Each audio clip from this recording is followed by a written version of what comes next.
Chapter 6. Keep your hands and mouth to yourself. Sadly enough, abuse is very common amongst relationships, regardless of how rarely it's talked about. Abuse is also common in many different forms. The two main forms of abuse are physical abuse and what I like to call psychological abuse, meaning the verbal and nonverbal forms. Perception is reality. I will say this and say it again. The mind is powerful enough to fool itself. There are times when abusers do not think they're abusing, and the abused do not think they're being abused. It is important for all of us to question the norms in every aspect of our lives, as well as relationships, past, present, and future. You must understand that abuse comes from fear or anxiety or insecurity. The insecurity, fear, or anxiety comes from the abuser and is imposed upon the abused, despite any opposite appearance. An abuser's main goal is to stay in control or possession by way of manipulation of either the relationship or, in the most extreme cases, the partner, even if it means giving or birthing a baby. Being in control guarantees security and stability.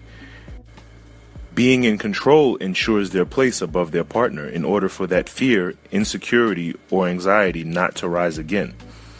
Should this fear or anxiety arise, that is when the abuse occurs as a backlash. There are different triggers to insecurity, fear, or anxiety. Most of the triggers are casual actions which can make the abused partner suspect to cheating, or to commit an act or voicing an opinion which could be threatening to the abuser being quote-unquote on top or in control. In my opinion, the biggest trigger is for the abused to leave them or hint at leaving them. The second biggest would be the abuser being exposed in public. Another peculiar trigger is for the abused partner to simply have some type of ascension or happiness within their lives, for example, a career or educational advancement, or a joyous or sentimental moment amongst family or friends. An abused partner's ascension is a direct threat to the abuser's perceived position in the relationship. When they feel as though they are no longer quote-unquote on top or being depended upon, then they are no longer in control, even if it means doing whatever they can to keep that partner from being happy. The abused partner leaving is generally a byproduct of the abuser's controlling or possessive behavior. In lieu of leaving, the abuser likes to play an acting game, whereas they then act apologetic of their behavior. If that abused partner is receptive, then they revert to the previous abuse, being that there is no incentive to change.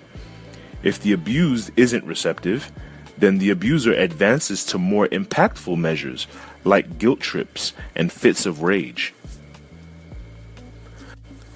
But the proper question to ask is why an abuser is controlling or possessive. A legend in your own mind. One of my personal theories on abusive behavior in relationships is the legend in your own mind theory. What constitutes an abuser in being a legend in their own mind is when a partner's values, morals, and perceptions of themselves and their partner is so distorted to the point where they violate their partner physically or verbally and think nothing of it, or think that it isn't a big deal. The biggest driver of this behavior, or better yet, mentality, is pride. For a legend to be remorseful or apologetic after an abusive act would be for them to give control to the abused or step down from their quote-unquote throne. They will dumb down their partner's feelings, opinions, or values. Once they've denied any apology to their partner long enough, they develop a growing complacency, in which the behavior perpetuates into worse and more blatant behavior, simply because the abused allows it. Sort of like being in a relationship with an after-school bully. For an abuser to be unapologetic to their partner, they must rationalize within their minds that nothing they do is wrong, or if it is wrong, they have good reason for doing it, mainly because their partner supposedly provoked them to do so. The blame game is their most deadly weapon. An abuser is also very skilled at convincing the abused that their emotions and opinions are less important than theirs, and they will concoct the cleverest excuse to justify the abusive behavior. Other times, abusers will also accuse their partners for abuse when they may be retaliating or defending themselves or points of view. Many times, an abuser will blame their partner for the things in their life that don't necessarily have anything to do with their partner. The legend in your own mind theory is a constant struggle for supremacy driven by selfish pride and insecurity, designed to avoid accountability or fault for wrong at all cost, but to unjustly take every credit for good. An abuser is in constant competition and is never satisfied, simply because they are not complete within themselves. Like I've said before, being incomplete personally is terribly defeating to the purpose of being in a relationship in order to complete it. It's called self-esteem for a reason. No matter how asinine it is, it always seems like the people who shouldn't be in relationships are always the ones getting into them. In my own opinion, the number one reason is self-esteem. There are various reasons to the inadequacy of self-esteem, some being mistreatment or teasing at a young age, a dysfunctional home background, a traumatic experience, or a series of disdainful experiences. But when a low self-esteem exists within an abuser, there is a shortcoming or void that needs to be filled. Ignorant of the power within themselves, abusers and the abused believe they must fulfill their void by acquiring a mate. Abusers and the abused feel that having a mate means someone can give them the love they never had, or better yet, the attention. Many times an abuser manipulates their partner like a trophy. Trophies are put on displays in public and are tossed onto a shelf at home and forgotten about, neglected, or mistreated. Because of the abusers and the abused low self-esteem, it is a must for them to maintain a proper public image at the partner's expense, smiling and acting as if nothing ever happened at home. Because of an abuser's psychological need for a mate, their biggest fear is for that abused partner to leave them. On the outside looking in, it seems illogical. If you treat someone terribly, you must not want to be with them. Think about it. Just because a trophy is on the shelf does not mean it's garbage. Remember, a trophy is still a symbol of accomplishment or an extension of something that the owner is not.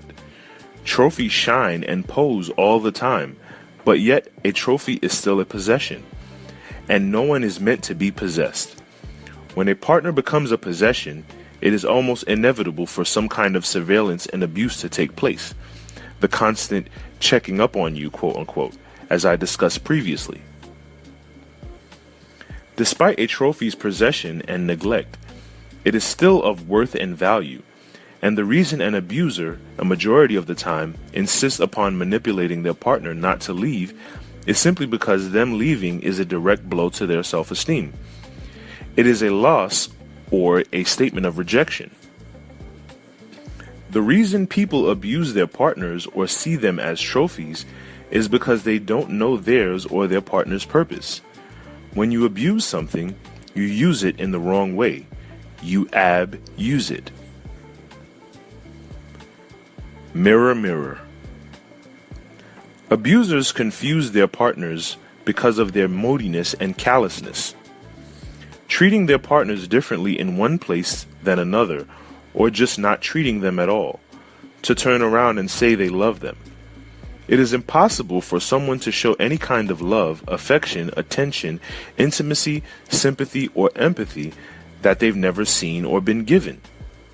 They can only give what has been given to them or nothing at all, and many times that means taking it out on the abused partner. Much of abuse thrives upon victimization and reverse victimization, whereas the abused perceives themselves as a victim and accepts the abuse, or the abuser feels that their problems in life are their partner's fault, or that their partner provokes them to act the way that they do. This victim mentality works differently on the abuser and the abused, because the abused thinks everything is their fault and the abuser thinks nothing is their fault. But what they both have in common is that they want everyone on the outside to feel sorry for them, and neither of them can ever get help this way. They both believe that as long as they stay victims, they can continue to stay in their present condition, where they might still believe they're in love. In my opinion, there is a thin line between love and addiction. Love heals, and addiction hurts. The question that should be asked is, what would make either partner think they are in love? We must question what we call normal. Everyone's normal is different in different aspects. My personal belief is that it starts in the home. Children never ask to be brought into the kind of households they may be in. Many abused partners and their abusers come from dysfunctional homes. In the home, we are shown examples of how things are supposed to be, how a man conducts himself, how a woman conducts herself, how they interact with each other, and how we interact with the opposite sex. If these examples are missing or are blurred for any reason, how does this carry on into that child's adult behavior? I made it my business for the reader to somewhat get an understanding of what an abuser is, but also just as important, not only to be able to identify an abuser, but to recognize the psychological signs of abuse before it is obviously allowed. An abuser may have low self-esteem, but the abused may also have low self-esteem or have had their self-esteem shot down by that abuser or by someone in the past, which may be the reason they are with them in the first place. Like attracts like, which is why it is also important for an abused partner to understand what is in them or what it is that they are missing within them that is attracted to or attracts themselves to abusive people. It is not impossible for an abuser to change, nor is it impossible for the abused to find healing. But the change and the healing begin in the mind, the same way the abuse started. Sometimes, abuse isn't always as noticeable at first glance. However, there is no relationship on any level that you have to be in, nor do you have the right to abuse anyone in any way, shape, or form. Educate yourself on the signs, but most importantly, educate yourself on God and yourself. Find out what you're worth. Find out your purpose. Then there would be no need for this chapter.